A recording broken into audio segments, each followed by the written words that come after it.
My name is Maria Mills, Sergeant, United States Special Forces. 3 months ago, I woke up in a military hospital with a dislocated shoulder and my face swollen from the impact. But the physical pain was nothing compared to the image burned into my mind. My mother, Alara, standing frozen in the doorway of my own apartment, her eyes vacant as she watched my stepfather, Corbin, choke the life out of me. Before I blacked out, I managed to send a 3-letter text message that saved my life. Before I tell you how my military family answered that SOS, let me know where you're watching from. Hit that like button and subscribe if you believe home should be a sanctuary, not a war zone. But it didn't start this way. Long before the battlefields overseas, my first paradise was lost in a quiet suburb of Los Angeles. My childhood was a sun-drenched California dream, a perfect bubble I never imagined could burst. We lived in a modest ranch-style house in the San Fernando Valley, where the air always smelled of fresh-cut grass and the vibrant pink bougainvillea that climbed our fence. My father, an aerospace engineer at a plant in Burbank, was a man of quiet precision. His hands, which could sketch complex blueprints with meticulous detail, were the same hands that patiently taught me how to wax my first surfboard. The sweet, coconut scent of the wax forever linked to his memory. His soul belonged to the ocean. Every weekend, he'd load me and my board into his old Ford Ranger.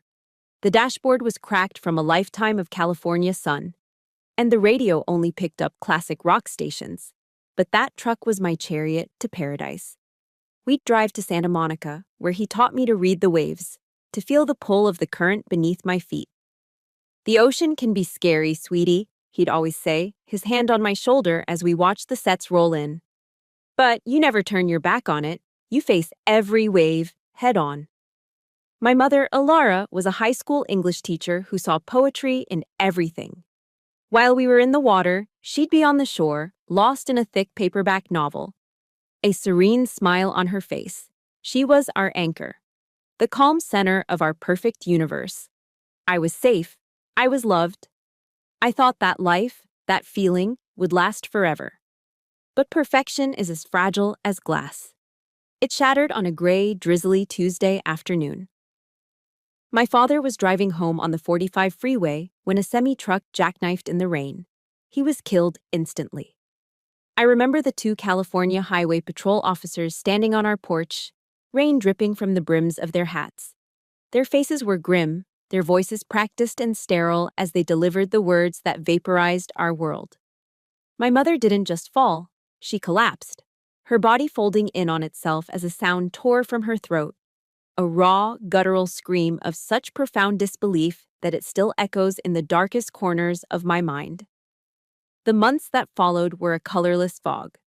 Our house, once filled with the smells of my dad's coffee and my mom's baking, now reeked of sympathy lilies and the endless casseroles left by well-meaning neighbors. My mother quit her teaching job. Her world shrank to the 4 walls of her bedroom, the curtains permanently drawn. Most days, she wouldn't even get out of bed. At 12 years old, I became a ghost in my own childhood home. I made myself peanut butter sandwiches for dinner over the kitchen sink. I learned how to use the washing machine by reading the faded instruction manual. I learned to walk on tiptoe, terrified of disturbing the suffocating silence. The financial strain was a slow-moving poison. The life insurance wasn't enough. Red-stamped past due notices began to appear in the mail. My mother, on the rare days she emerged from her room, moved with a devastating slowness, selling off pieces of our life. First her jewelry, then my father's collection of vintage tools, just to keep the lights on. I'd watch her, a stranger in my mother's body, and feel a desperate, aching helplessness. 2 years after the accident, when I was 14, Corbin Vance walked into our lives. He was a building contractor a neighbor had recommended to fix our leaking roof. He was a big man, filling the doorway with his broad shoulders, radiating an energy our house hadn't felt in years. He had a confident smile and calloused hands that fixed our roof, then a leaky faucet, then a broken gate, refusing to take a dime for the extra work. He brought life back with him. The sound of his hammer, the smell of sawdust, the rumble of his truck in our driveway. It was all evidence that the world was still turning. He started bringing groceries and telling my mom cheesy jokes until she laughed. A real, genuine laugh that startled me. He took her out to dinner. He helped her refinance the house, sorting through the mountains of paperwork that had overwhelmed her. He looked at her one evening and said, "A beautiful woman like you shouldn't have to carry all this alone." And I saw a light return to my mother's eyes. He felt like our savior. The day they announced their engagement, Corbin gave me a gift. It was in a small velvet-lined box. Inside was a delicate silver necklace. As he fastened it around my neck, he leaned in so close I could feel the warmth of his breath on my ear. His voice was a low, menacing whisper meant only for me. "Your dad is gone," he murmured. "From now on, I take care of your mom.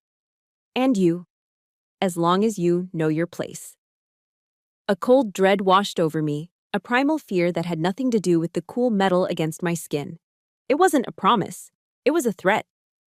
A few feet away, my mother watched, her eyes brimming with happy tears, seeing only a man she loved embracing her daughter. She beamed, completely unaware that he had just fastened the first collar around my neck.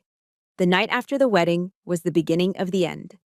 I was in my room, my sanctuary, with my dad's old headphones on, trying to find solace in the familiar chords of Tom Petty. The door was suddenly thrown open with a violent bang. Corbin stood there, his large frame silhouetted against the hallway light, his face a mask of fury. He strode in and ripped the headphones from my head. They clattered to the floor. "In this house, we don't live like separate individuals," he snarled, his voice a low growl. "We are a family. Doors stay open unless you're sleeping. You understand?" My heart was pounding so hard I could feel it in my throat.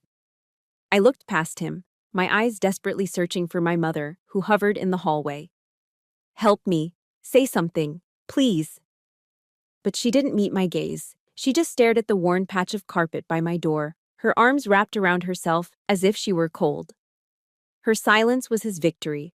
Her silence was my surrender. In that moment, watching her choose fear over me, I knew.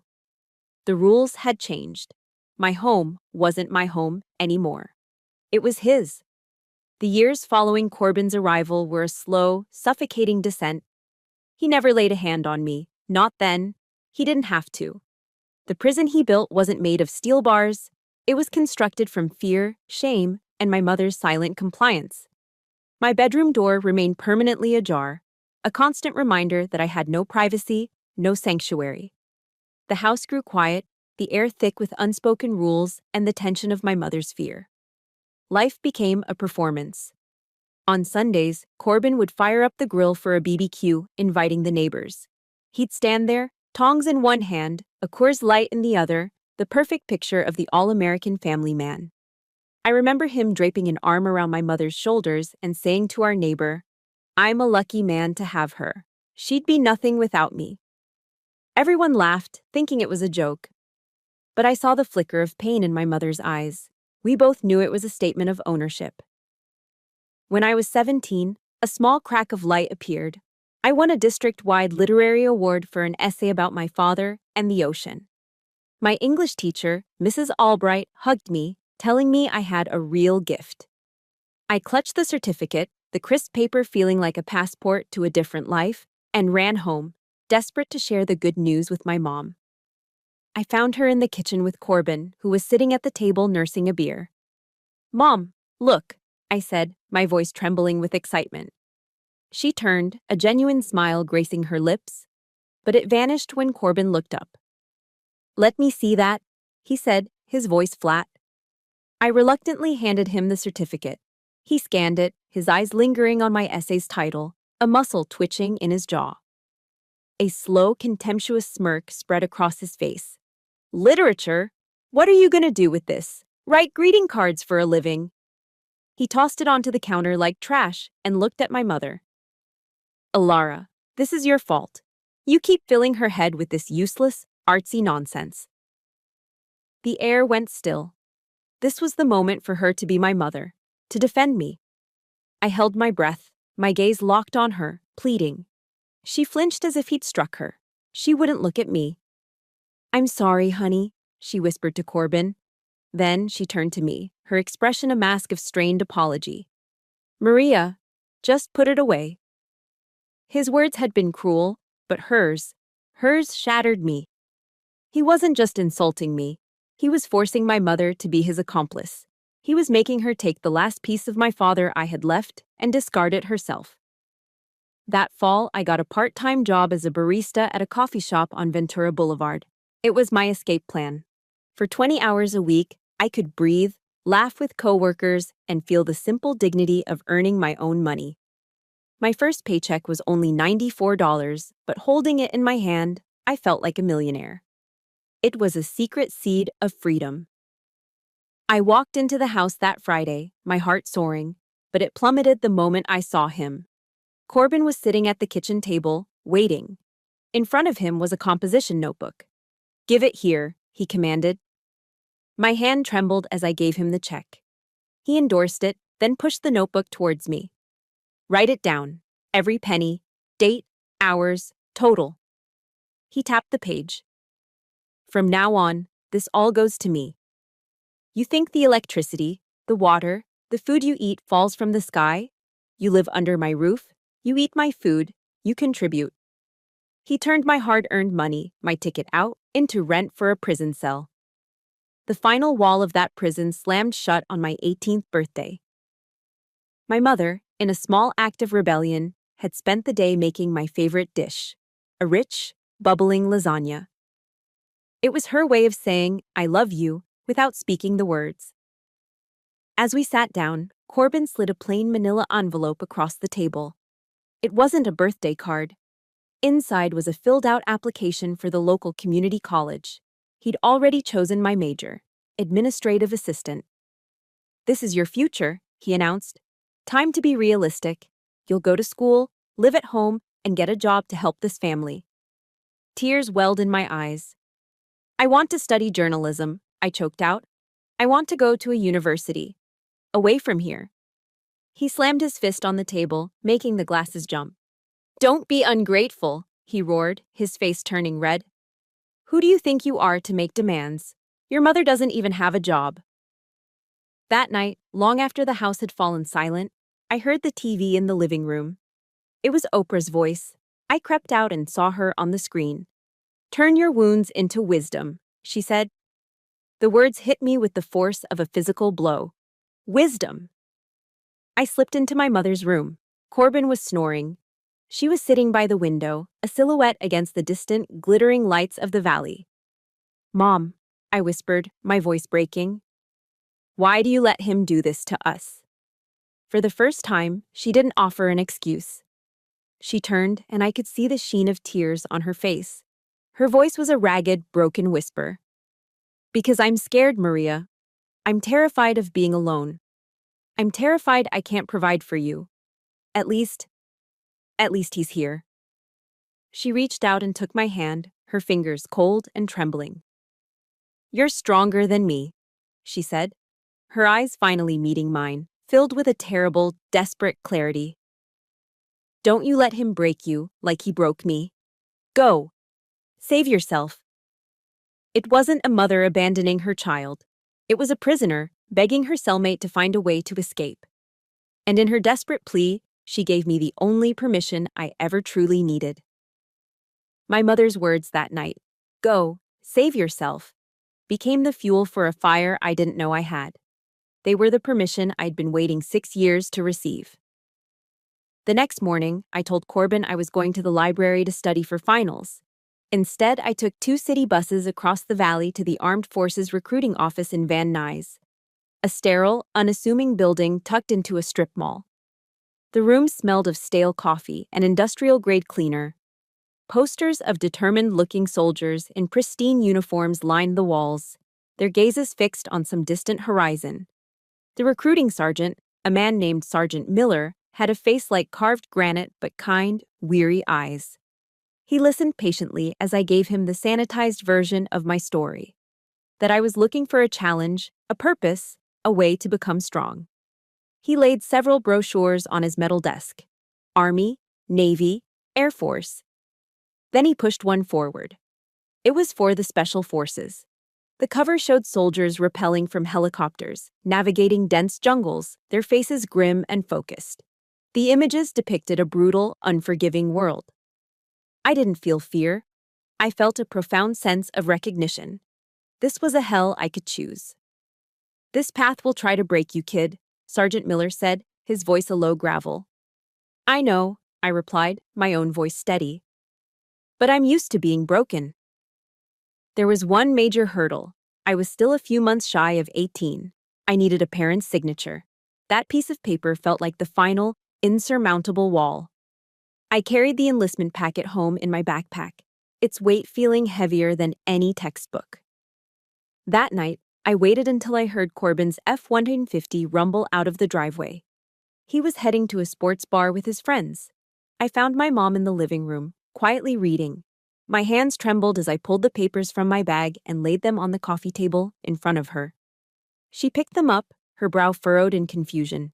She read every word, every line, and with each page she turned, the color drained from her face.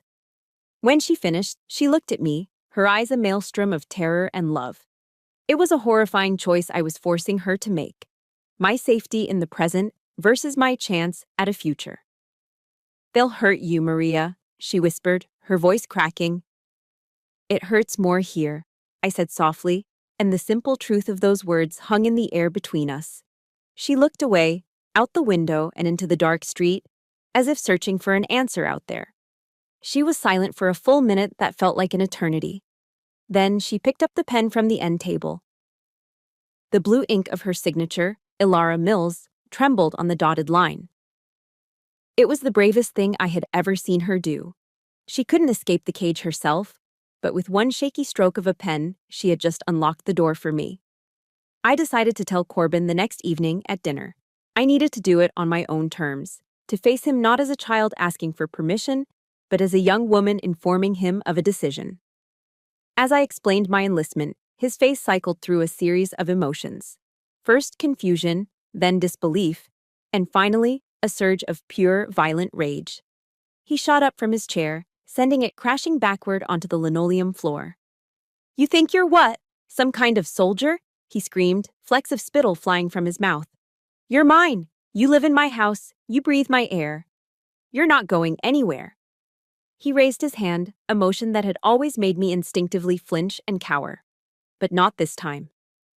I stood my ground, my feet planted, my gaze unwavering.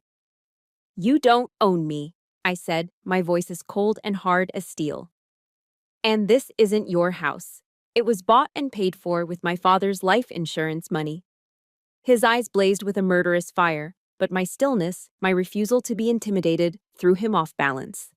For the first time, he saw not the scared little girl he could control, but a stranger he didn't recognize. He saw a threat. He knew he had lost. The day I left, the air in the house was as thick and heavy as lead. While I packed a small duffel bag in my room, Corbin sat in the living room, staring at the TV, his presence a sullen, hateful lump in the center of the house. In a final act of petty cruelty, he kicked over a small box of keepsakes I had set by the door. A few old photos, a seashell from Santa Monica. "You're taking nothing from here but your own failure," he spat. I ignored him, but I did retrieve one small, faded photograph from the floor. A picture of my father, young and proud in his Navy dress uniform. I slipped it into my pocket. The will to fight was in my blood. At the door, my mother pulled me into a fierce, desperate hug. She didn't cry, but I could feel her whole body trembling against mine, a silent storm of grief and fear. She pressed a crumpled envelope into my hand.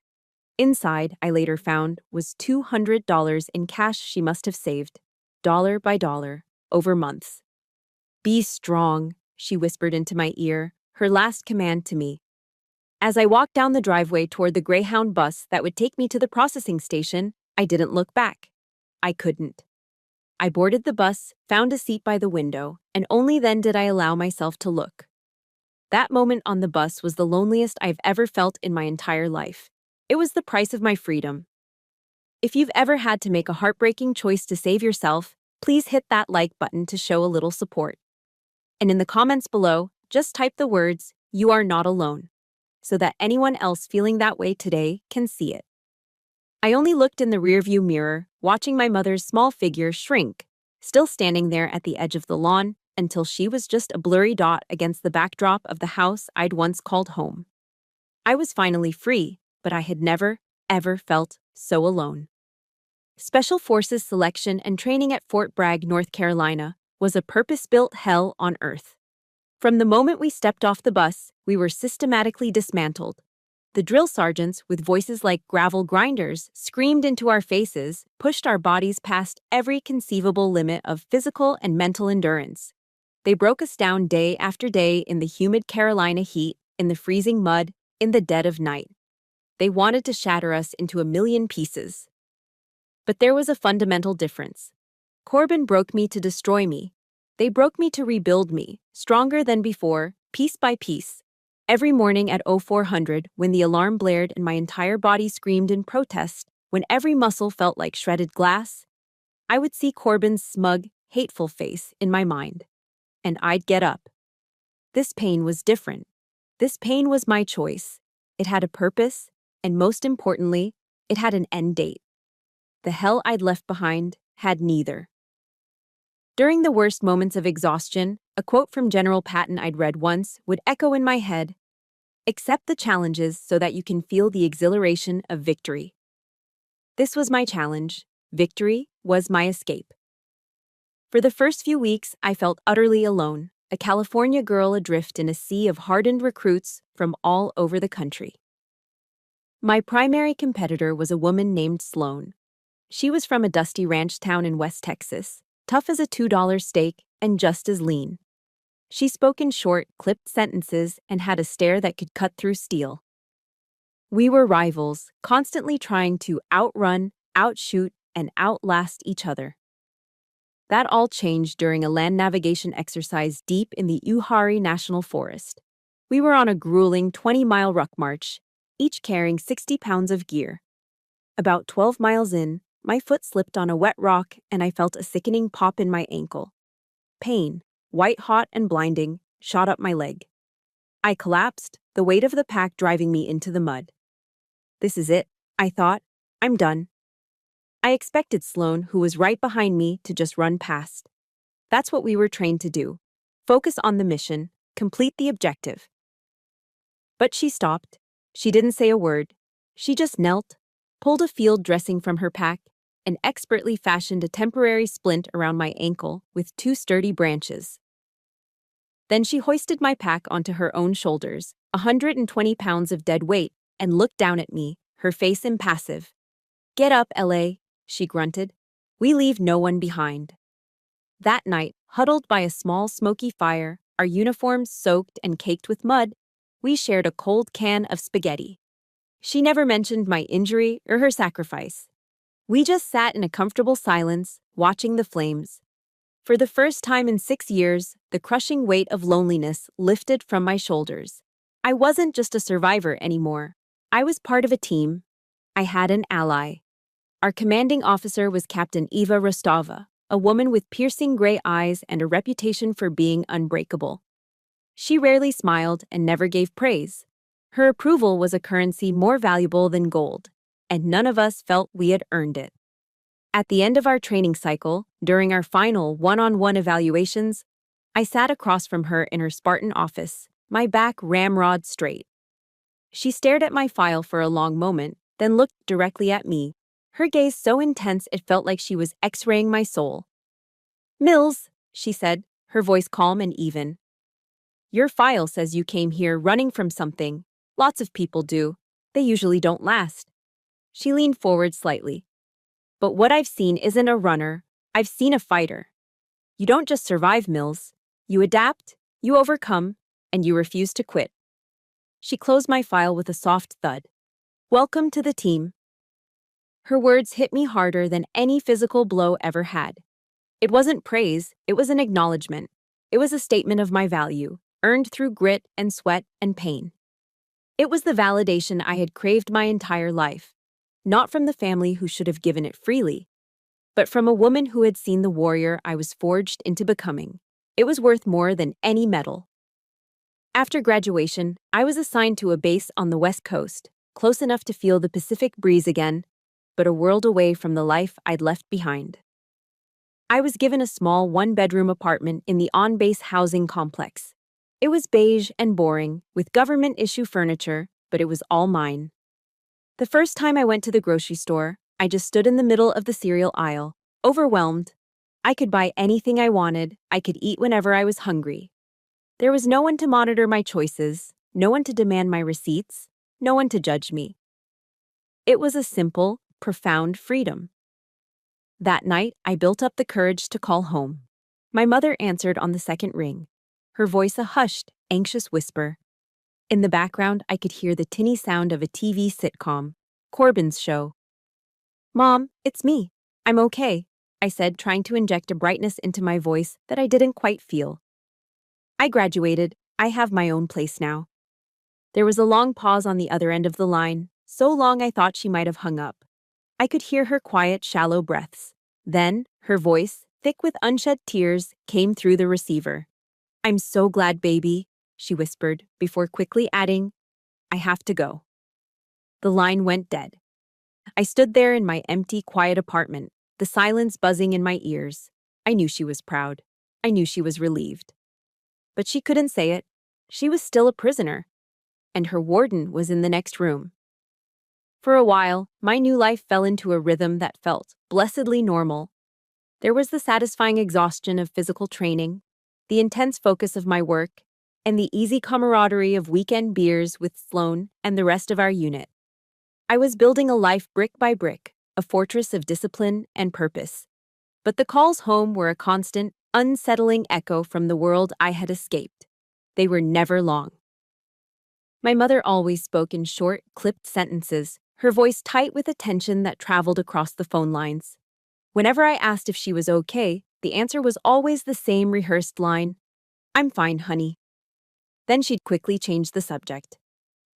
But I could always hear him in the background, a ghost at the feast, a casual, controlling comment like, "Who's that, Alara?" Or an impatient, "Get off the phone, it's costing money." He was still there, an invisible warden monitoring her every word. Each time I hung up, a cold knot of guilt would tighten in my stomach. I was free, but I had left my first soldier behind enemy lines. One week, I called and told her about a weekend hiking trip Sloan and I had taken up in the mountains. I described the clear air, the tall pines, the feeling of accomplishment. I wanted to send her a piece of my freedom. She listened, her responses vague and distracted. Then she said something that made the hair on my arms stand up. "That's nice, dear," she murmured. "Over here. Corbin just finished the new fence. It's very tall." The way she said it, not with pride, but with a flat, hollow resignation, told me everything. He wasn't just fixing the property, he was reinforcing the walls of her prison. That Christmas, a card arrived in a familiar, shaky cursive. Inside was a photo of my mother standing in front of a sparsely decorated Christmas tree. She was smiling, but it was a brittle, paper-thin smile that didn't reach her eyes. They looked tired, haunted. And then I saw it. Tucked just beside her temple, almost hidden by her hairline, was a faint, yellowish-purple bruise, clumsily concealed with a thick layer of foundation. The air rushed out of my lungs. My heart hammered against my ribs with a cold, sickening dread. The psychological warfare had escalated to a physical front. He was no longer content with just breaking her spirit, now he was breaking her body. I called her immediately, my hands shaking so badly I could barely hold the phone. I didn't waste time with pleasantries. "The bruise on your face, Mom," I said, my voice low and tight. "In the Christmas picture." There was a long, dead silence on the other end of the line. I could hear her breathing, shallow and quick. Then her voice, small and frail, came back. "Oh, that, I just fell on the stairs, honey. You know how clumsy I am." The lie was worse than the truth would have been. It was so transparent, so pathetic. It told me she was not only a victim, but was now actively protecting her abuser. The invisible walls around her were no longer just his creation. She was now helping to maintain them herself. "I'm coming home," I said, the decision forming and solidifying in an instant.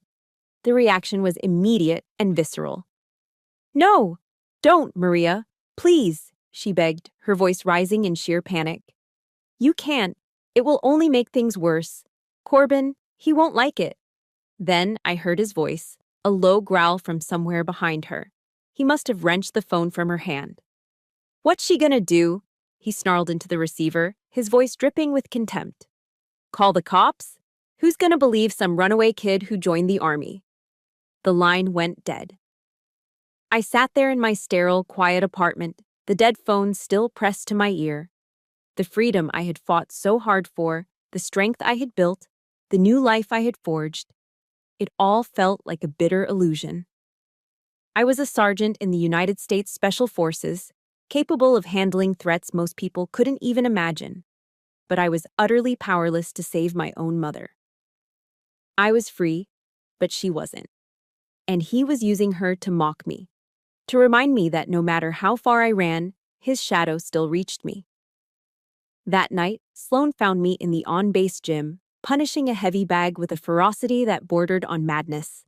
Sweat and tears streamed down my face as I told her everything. The phone calls, the photograph, the threat. She just listened, her expression unreadable, letting me exhaust my rage and my grief. When I finally slumped against the bag, my knuckles raw and my lungs burning, she put a steady hand on my shoulder. "You can't save someone who doesn't want to be saved, Mills," she said, her Texas drawl straightforward and devoid of pity. "But you can damn well show them there's a lifeboat waiting." She paused, her grip tightening slightly. "And you're not that 18-year-old kid anymore. You're a sergeant. You're trained to walk into hostile situations and neutralize the threat. Think of this as just another mission, a personal one." Her words cut through my despair like a laser. She was right. I had been thinking like a daughter, like a victim. It was time to start thinking like a soldier. I wasn't going back there to plead or to reason. I was going back to extract a friendly who was trapped in a hostile environment. That night, I sat down at my government-issue laptop, the glow of the screen illuminating my determined face. I opened a web browser, and with 3 decisive clicks, I booked a one-way ticket to Los Angeles International Airport. The mission was a go. As the taxi pulled up to the curb, I felt a knot tighten in my stomach. It was the same house, the same faded blue trim, the same overgrown bougainvillea bush I remembered, but it felt alien, shrouded in a gloom that had nothing to do with the overcast sky. I paid the driver and walked up the familiar concrete path, my duffel bag feeling impossibly heavy. On the flight, I had steeled myself for this, repeating a Bible verse my grandmother used to read to me, a line that felt more like a combat mantra than a prayer. "Yea, though I walk through the valley of the shadow of death, I will fear no evil." My mother opened the door before I could knock. She was so much thinner than I remembered, her bones sharp beneath her thin sweater. Dark, hollowed-out circles shadowed her eyes. She pulled me into a hug, but it was a quick, bird-like embrace, brittle and full of fear.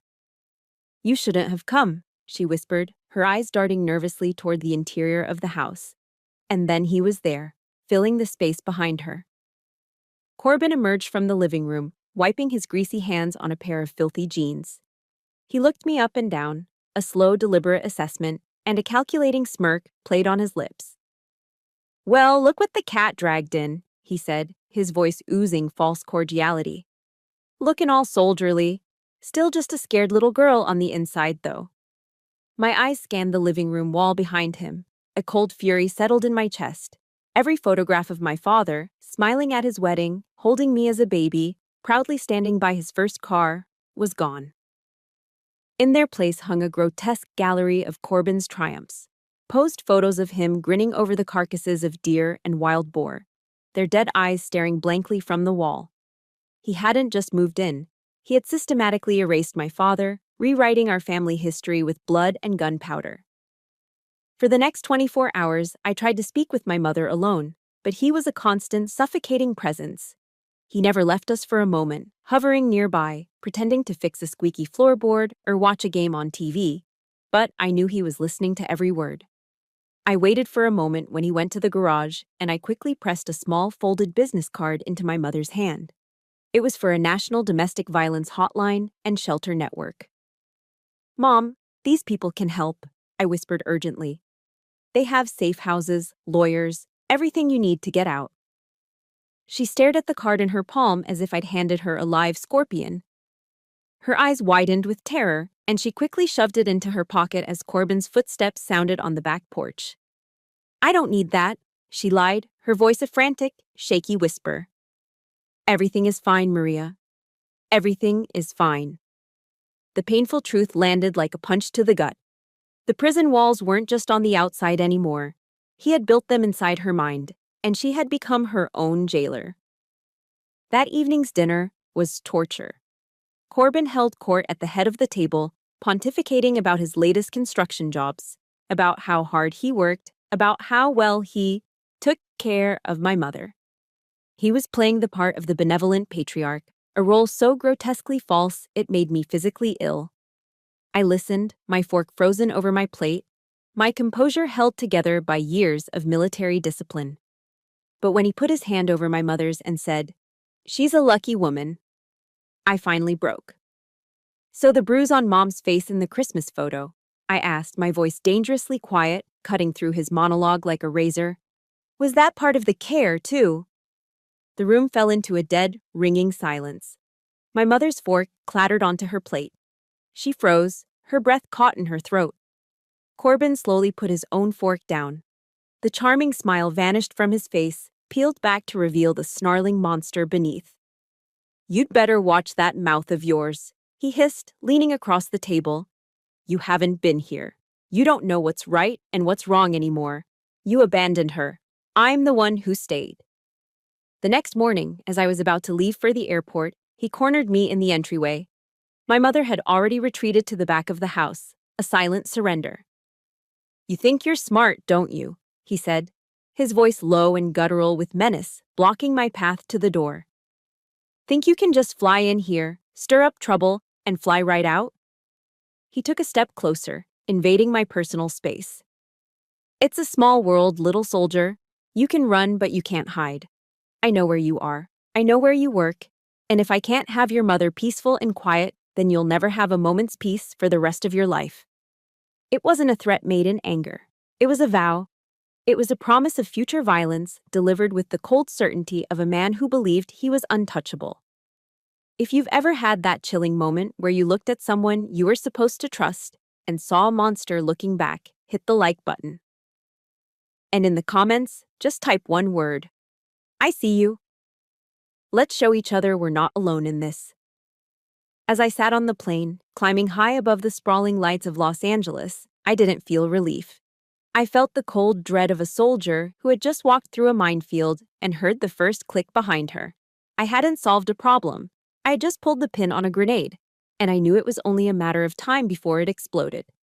Returning to the structured world of the base felt like surfacing for air, but I couldn't shake the chill of Corbin's final promise. His threat wasn't a memory. It was a ghost that followed me back, haunting the edges of my newfound peace. I tried to bury myself in the familiar routine, early morning runs, weapons maintenance, tactical briefings, but the armor I had built for myself felt thin and brittle. I became hyper-vigilant. Every white Ford F-150 that passed on the road made my heart leap into my throat. Every unfamiliar noise outside my apartment at night had me instantly awake, my body rigid, listening in the dark. I started checking the deadbolt on my door 3 times before going to bed, a compulsive ritual to ward off a nameless dread. Sloan noticed the change. We were at the shooting range one afternoon when my hands trembled slightly as I reloaded a magazine. "He's in your head, Mills," she said, her voice low and direct, not taking her eyes off her own target. "That's his battlefield. Don't let him win there." I tried to take her advice. I focused on my training, on my duties, on the solid, predictable reality of military life. I looked at my uniform hanging in my closet, the crisp lines, the neatly pressed fabric, the sergeant's stripes on the sleeve. It was a symbol of who I was now, not the helpless girl I used to be. But the fear that was programmed into me as a child was a difficult monster to cage. 2 weeks after my return, the first tremor hit. My phone rang late one night. It was my mother. Her voice was a frantic, broken whisper, words tumbling over each other in a rush of panic. Corbin, he's gone. He left hours ago. He said he had business to take care of. Maria, he took his hunting rifle. The line went dead. I called back immediately, again and again, but the phone went straight to voicemail. A cold sweat broke out across my skin. I went straight to Captain Rostova and reported the call as a potential threat. She took it seriously, her face grim, but without a direct, explicit threat against me, there was nothing the military police could officially do. "Stay alert, Sergeant," was all she could say, her eyes conveying a warning her words could not. "Keep your head on a swivel." That night, my personal cell rang. The screen read, "Blocked number." My blood ran cold. I hesitated, then answered, my voice a tight whisper. "Hello?" Silence. Complete, dead silence on the other end. But it wasn't empty. Through the static, I could hear it, faintly. A tinny, distant radio playing a familiar country song. It was Garth Brooks' "Friends in Low Places," Corbin's favorite karaoke song, the one he'd drunkenly belt out at every backyard BBQ. A wave of nausea washed over me. He wasn't just coming. He was announcing it. He was enjoying this. The psychological terror continued, a slow, methodical assault. A few mornings later, I found a single cigarette butt on the concrete patio just below my bedroom window. It was a Marlboro Red, crushed out under a heel. His brand. Another day, an anonymous email appeared in my inbox. No subject, no text, just a single, grainy attachment. My hands shook as I opened it. It was a picture of the old treehouse my dad had built for me, the one in the backyard of my childhood home. Scrawled across it in what looked like red spray paint was a crude X. He was here. Not in California, but here, close. Watching me. Playing his sick, twisted game of cat and mouse. The secure walls of the military base suddenly felt like paper. I felt 14 again, trapped in a house with no escape, the monster just down the hall. I reported everything, the call, the cigarette, the email. But he was too clever. There was no direct evidence, no clear line the MPs could follow. It was just a series of unsettling coincidences, plausible deniability. He was winning the battle in my head, just like Sloan had warned. That night, a storm rolled in, the kind that feels like the sky is trying to break itself open. Rain lashed against my windows in violent sheets. Wind howled through the pines outside. I was sitting on my couch, a book open in my lap, but I hadn't turned a page in an hour. My eyes were glued to the front door, to the deadbolt I had checked 3, 4, 5 times. Around 10 o'clock, there was a knock. It wasn't loud or aggressive, it was soft, almost polite. Tap, tap, tap. I froze, my entire body going rigid. Every nerve ending was screaming. "Who is it?" I called out, my voice sounding thin and shaky even to my own ears. No answer. Only the roar of the wind and the drumming of the rain. My heart was a frantic bird beating against my ribs. I crept to the door and peered through the peephole. Nothing. Just the rain-swept, empty walkway illuminated by a flickering porch light. It was just the wind, I told myself. A branch hitting the door. I took a deep, shuddering breath and turned away from the door, my body weak with a strange mixture of relief and adrenaline. And in that exact moment, the world exploded. A deafening crack of splintering wood and metal echoed through the small apartment. The entire door blew inwards, torn from its hinges as if kicked by a mule. And he stood there, framed in the doorway, drenched and wild, the storm raging behind him. His eyes were bloodshot, burning with a pure, unadulterated madness. "I told you!" He roared over the thunder, a terrifying grin spreading across his face. "You can't hide." For a single frozen nanosecond, the 12-year-old girl who had watched her mother collapse in grief screamed in terror. But then, a decade of brutal, relentless training slammed a door on that girl and took command. Fear was instantly vaporized by a tidal wave of pure adrenaline. Conscious thought ceased. The body, honed by thousands of hours of repetition, simply reacted. As Corbin lunged, a wild beast roaring into the sanctuary of my home, I didn't retreat. My feet automatically set into a combat stance. I pivoted on the ball of my left foot, letting his own forward momentum become my greatest weapon. I dropped my center of gravity, got my hips underneath his, and executed a hip throw I'd practiced until it was as natural as breathing. He was a wall of enraged muscle, but physics is a stubborn equalizer. He crashed sideways over the cheap particle board coffee table I'd assembled myself just a month prior. It exploded into a shower of compressed sawdust and splintered laminate, the sound like a gunshot in the small room. But this wasn't a controlled training environment with padded mats and a referee. This was a cramped apartment filled with furniture, and my opponent was a man fueled by a decade of festering hatred. He rose from the wreckage with a guttural roar, a jagged piece of the broken table jutting from his forearm. He barely seemed to notice. He charged again, not like a man, but like a bull. Head down, all brute force, intent on goring me. My small living room became a cage, and the fight devolved from disciplined technique into a desperate, primal struggle for survival. We crashed into the wall, the impact rattling a framed photo of my training graduation to the floor. Glass shattered. I drove my knee hard into the side of his thigh, aiming for the femoral nerve, a strike designed to deaden a leg. He grunted in pain, but his grip on my fatigues only tightened. He used his sheer mass to lift and throw me across the room. I landed hard against the leg of the sofa, the air knocked from my lungs in a painful gasp. He was on me in an instant, his weight crushing.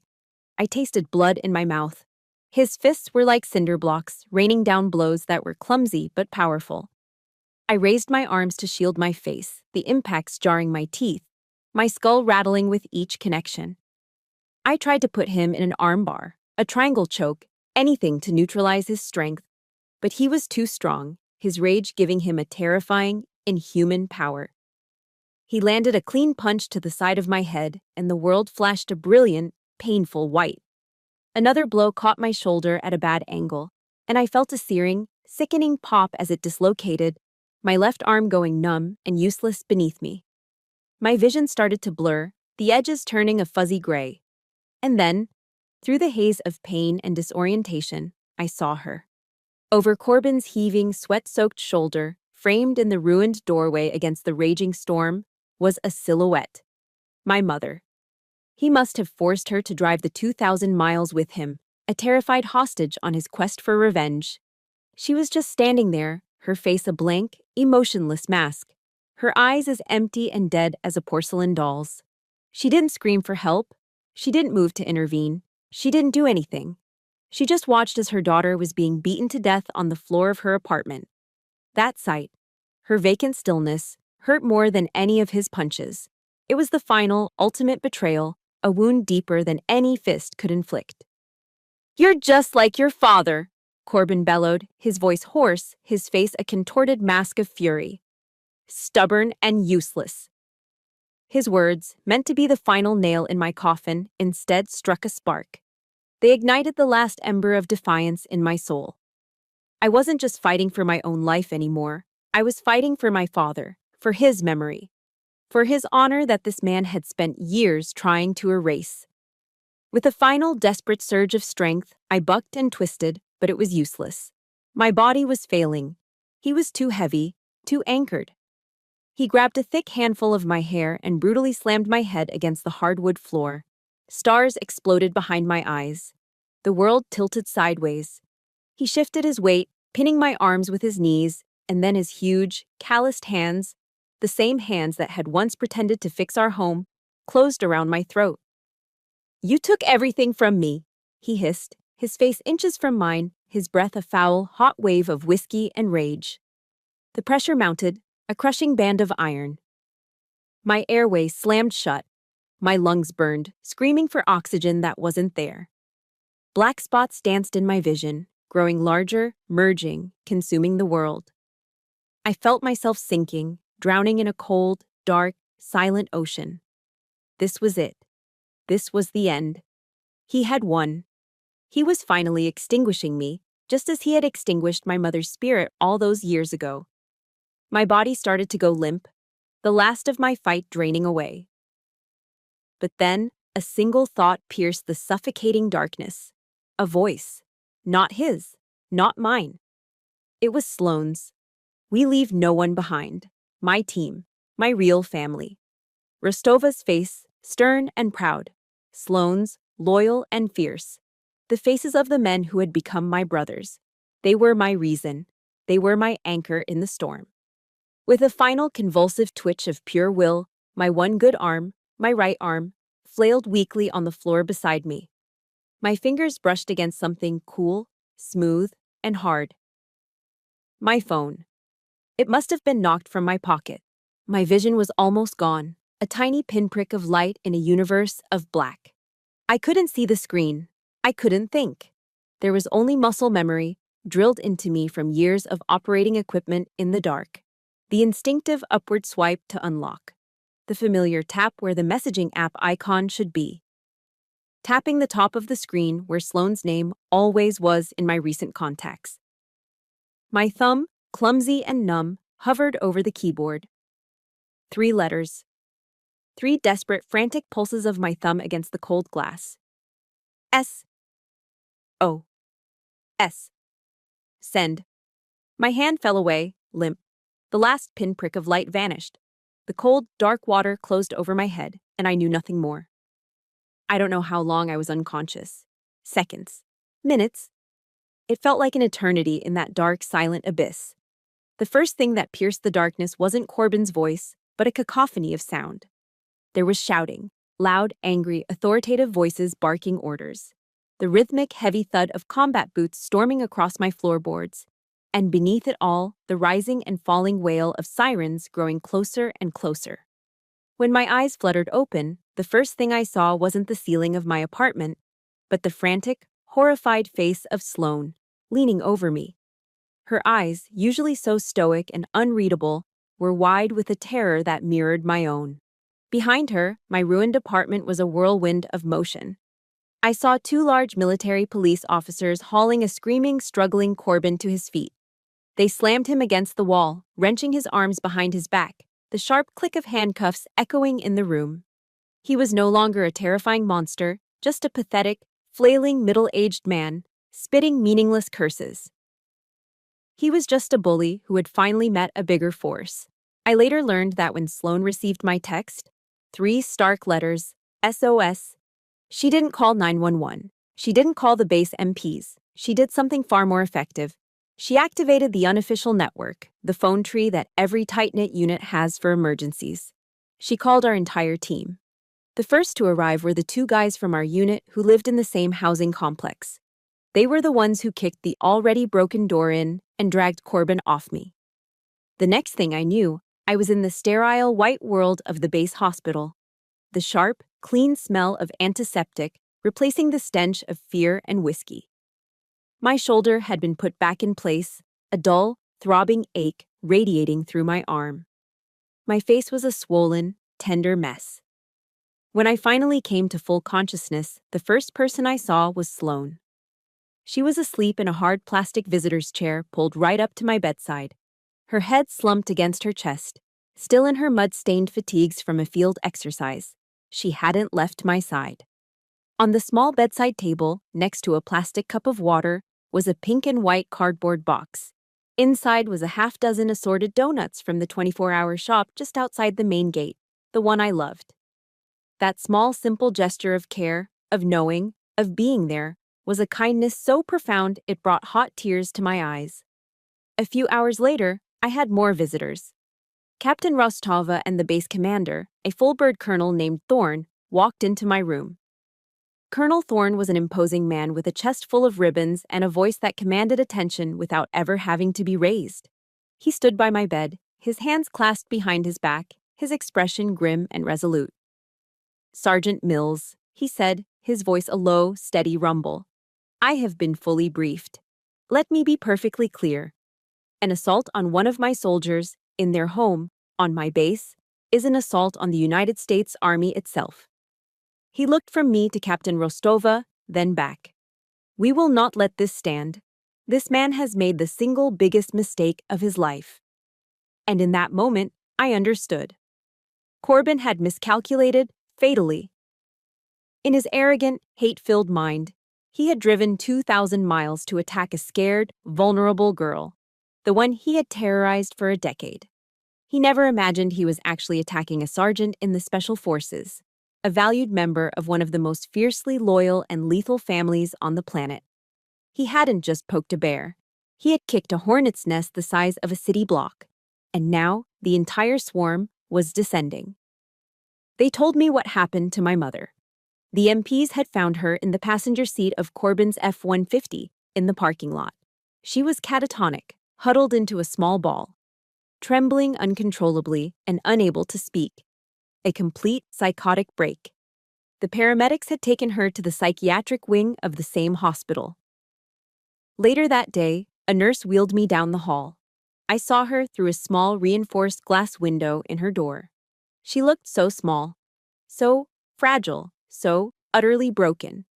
All the anger I had felt toward her, for her weakness, for her silence, for her standing by and watching, it all just evaporated, replaced by a wave of infinite, heartbreaking pity.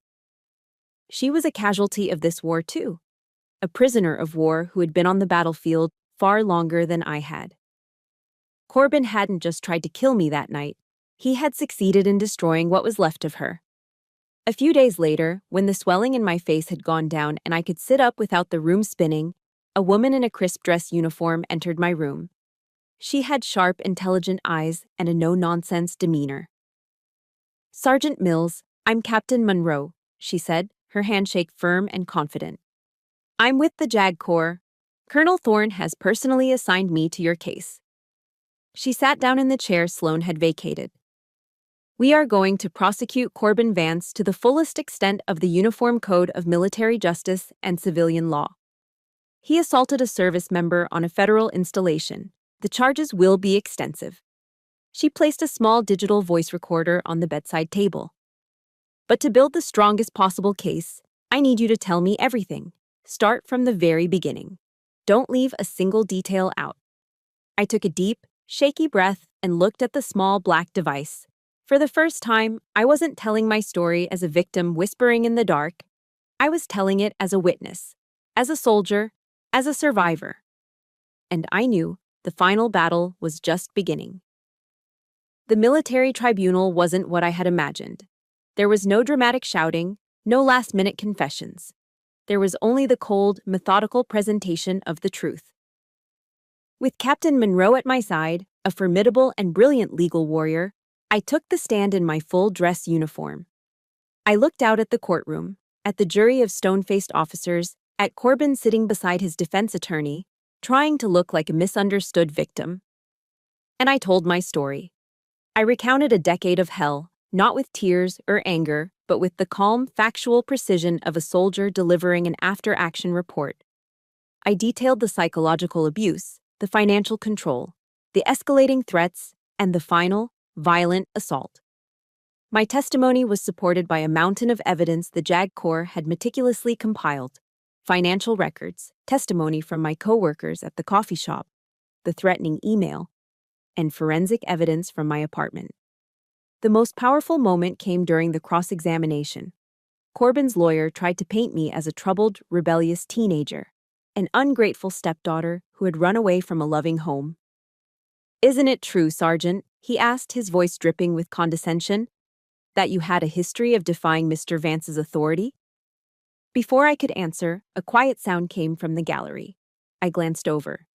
In the front row, Sloane, Captain Rostova, Colonel Thorne, and a dozen other soldiers from my unit, my family, all rose to their feet in silent, unified protest.